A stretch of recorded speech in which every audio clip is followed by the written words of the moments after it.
Your body can be noticed. Your breathing can be noticed. Your moods can be noticed. Your history rises like a narrated film, and even that can be noticed. The image of being someone specific, someone wounded, someone special, someone unfinished, can also be noticed. So the blade falls immediately. Whatever is seen cannot be the one that sees. That is the fracture the mind spends a lifetime trying to avoid. It wants a fast answer because speed protects illusion. It says, I am this face, this age, this temperament, this memory, this ache, this ambition. Yet every one of those claims appears before something more basic than the claim itself, and what receives them cannot be just another object standing in the crowd of objects.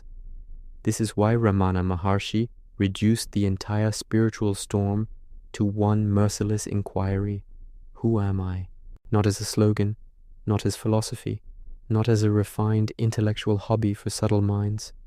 For Ramana, the point was never to decorate the self with better language. The point was to trace the sense of I back to its source until the counterfeit center could no longer survive inspection. He insisted that happiness is not acquired later, because it is the native fragrance of the self itself. The mind hates that kind of question because the mind survives by producing substitutes. Give it one open doorway and it will build a cathedral of concepts to avoid stepping through it. It will answer, I am awareness, I am spirit, I am the witness, I am the soul. But Ramana's fire burns straight through that too, because a verbal answer is still only another thing being known. The label changes, yet the mechanism of misidentification remains untouched. To say, I am consciousness, can still be a thought floating in consciousness. To say, I am the observer, can still be a role the mind puts on like ceremonial clothing. To say, I am Atman, can still be memory repeating borrowed sacred language. Ramana did not point toward a superior sentence. He pointed toward the birthplace of the one saying the sentence. That difference is everything, because the trap is not in the wording, but in the claimant. Look carefully, and the more radical error reveals itself. The deepest mistake is not merely believing I am the body. The deeper mistake is never asking what this I is before it attaches itself to anything at all.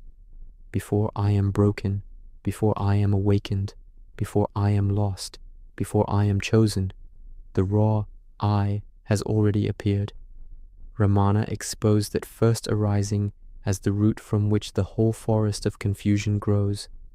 He taught that the I thought is the first thought, and every other thought walks in behind it. That means most inner work stays trapped in the branches while never touching the root. You analyze fear, manage desire, refine beliefs, polish trauma, strengthen virtue, and still the central fiction remains intact. Because the one doing all that work has not been examined with enough honesty to disappear. So long as the root is left alive, the jungle always grows back. This is why self-inquiry does not chase every mental wave that rises. It turns with ruthless simplicity toward the one to whom the wave appears. A thought comes. Instead of following it into its drama, you ask, to whom has this appeared? The answer comes almost automatically, to me. Then the real descent begins. Who is this me? That movement is not analysis. It is reversal. Energy that was rushing outward into objects starts folding back toward its source. The spell weakens because you stop feeding the content and start questioning the claimant. The thought begged for attention, demanded interpretation, threatened importance, promised identity.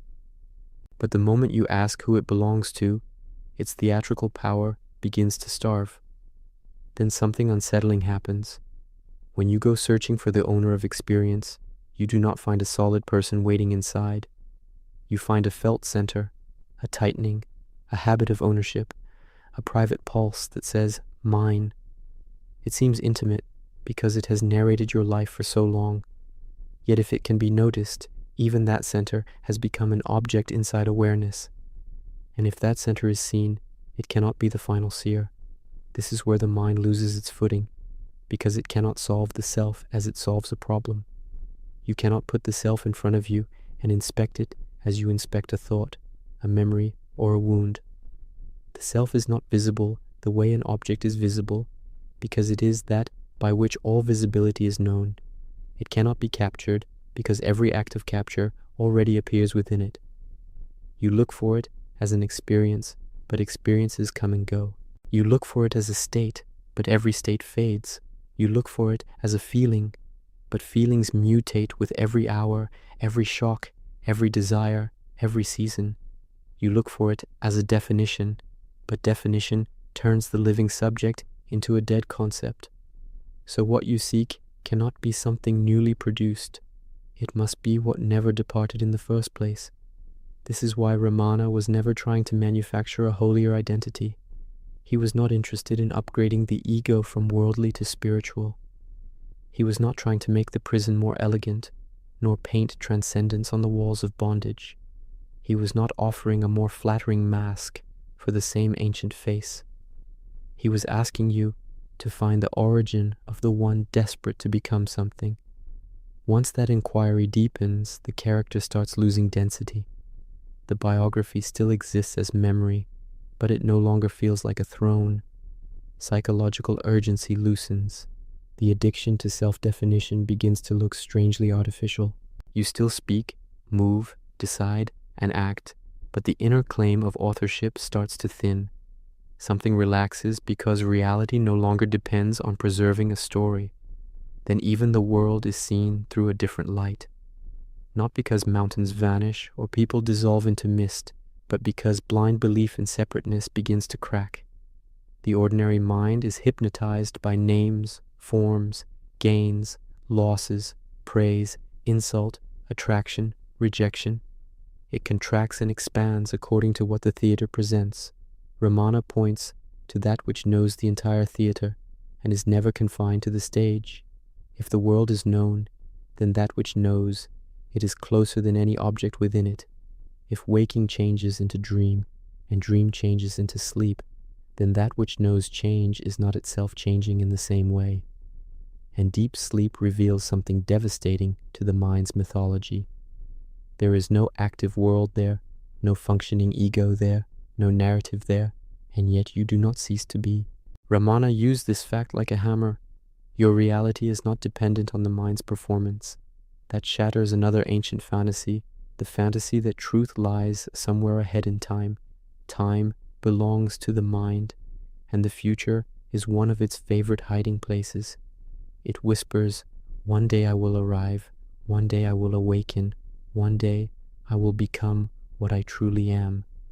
But who is the one imagining a future arrival? The seeker of tomorrow is itself the very thing being placed under the lamp today. If that is not understood, spirituality becomes ego wearing sacred clothing. The old hunger survives, only its language becomes more sophisticated. Money is replaced by enlightenment, status by purity, ambition by transcendence, possession by attainment. The surface changes while the claimant remains enthroned in the center of the search. And Ramana's question keeps cutting through every costume. Who is the one seeking? Fear often rises here because identity is built from boundaries. Self-inquiry does not reinforce those boundaries. It exposes them as mental architecture. The body will still function. Speech will still happen. Intelligence will still answer when life requires response. Daily existence does not need to be denied for illusion to end. What begins to crumble is the conviction that there is a separate controller at the core of all experience. The mind trembles because it interprets this as annihilation. It imagines that if the false center dies, nothing will remain. But what vanishes is not your reality. What vanishes is the mistake. What falls away is confusion, not being. What dies is the fiction of limitation, and what remains is relief deeper than any victory the ego could ever taste. Ramana was uncompromising about this. He said inquiry destroys other thoughts, and then in the end, it destroys itself as well. Like the stick used to stir a funeral pyre, it is finally consumed in the same fire it helped awaken. So even "Who am I?" is not a slogan to repeat mechanically until it becomes spiritual wallpaper. It is a living thorn used to remove the thorn of misidentification, and then both are thrown away. What remains is not an answer the mind can parade. It is silence, but not the kind that merely means absence of sound. It is silence without appropriation, silence without the inner gesture that says, "This is happening to me, this defines me, this elevates me, this threatens me." It is the end of that secret movement that keeps trying to turn life into personal property.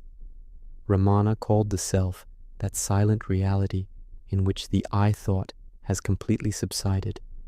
From there, something astonishingly simple begins to shine without spectacle. Not dazzling vision, not a mystical performance, not a heroic personal triumph to report and protect. Just the bare undeniability of being. Before I am this or I am that, there is only the raw fact of I am. And even that phrase is already one step too much, because being does not need language in order to be itself. Still, as a provisional pointer, that naked sense of I am is cleaner than every identity you have ever worn. Not I am as personality, but I am as presence.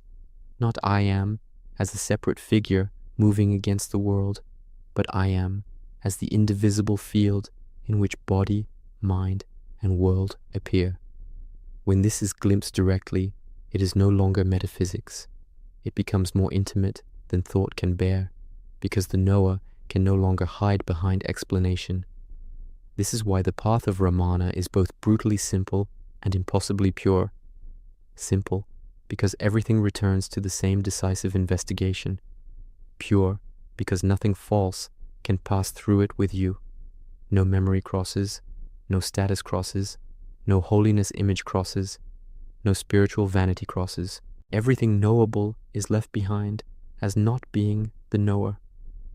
And what remains is not a dead void. It is fullness without shape, reality without costume, peace without opposite. Not an empty negation, but the self-luminous fact of being, knowing, and resting in itself. Not something achieved, but something uncovered when the thief of misidentification is finally caught. Not distant, not future, not hidden by anything, except the habit of looking away. So do not rush now. Let the next thought rise, and instead of obeying it, ask, "To whom has this appeared?" Let agreement arise, let resistance arise, let doubt arise, let fascination arise, and ask the same question each time. To whom does this come? Who claims ownership over this movement? And when the answer says "to me," do not stop there. Turn toward the one who says "me."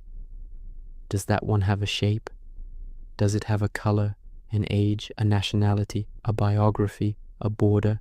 Is it inside the body, or is the body itself appearing within the field of its knowing? Does it begin in the morning and vanish at night, or do waking, dreaming, and sleep simply pass before it? When you say "I," are you pointing to a person, or to the silent light without which no person could ever be known? Keep going, not physically, but inwardly, with a patience fiercer than force. Retreat from every definition, refuse every second-hand conclusion, decline every quick spiritual answer. Follow the sense of I back to its source until even the seeker cannot stand upright anymore. Then see what is there when the one who needed a response no longer remains to manufacture one, not a conclusion, but the end of the one who was begging for one. What if the reason you cannot seize truth is not because it is hidden, but because it was never standing apart from you to begin with? You can only measure distance between one thing and another, between a seeker and a destination, between a hand and what it tries to hold. But the self is not a distant object waiting at the end of a path, because it is the silent reality by which even the idea of distance is known. So the ordinary search is crooked from its first breath. It assumes you are here, incomplete, while truth is somewhere else, cleaner, higher, later. That single assumption builds the whole prison. Self-inquiry does not decorate that prison with hope. It does not offer you a ladder into heaven, nor a sacred staircase into some superior version of yourself. It does something far more dangerous. It rips away the false floor beneath the one who thought he was making progress. Then all your cherished ideas about growth begin to shake, because progress toward what means nothing until the traveler himself is brought into question. Before any journey matters, the one claiming to travel must be seen clearly. This is why Ramana spoke of the heart, not as flesh, not as anatomy, not as a place the surgeon could touch, but as the soundless source of the eye, not a physical center, but the invisible root of presence before identity hardens into language. From that origin, the mind rushes outward, scattering itself into names, ambitions, images, fears, roles, and memories. Then it becomes trapped inside its own motion and calls that confusion a life. But when attention turns back toward the source, the storm begins to lose momentum. What seemed solid was only movement. What seemed personal was only repetition. What seemed like your life was often only the mind's endless habit of leaving itself and becoming fascinated with what it projected.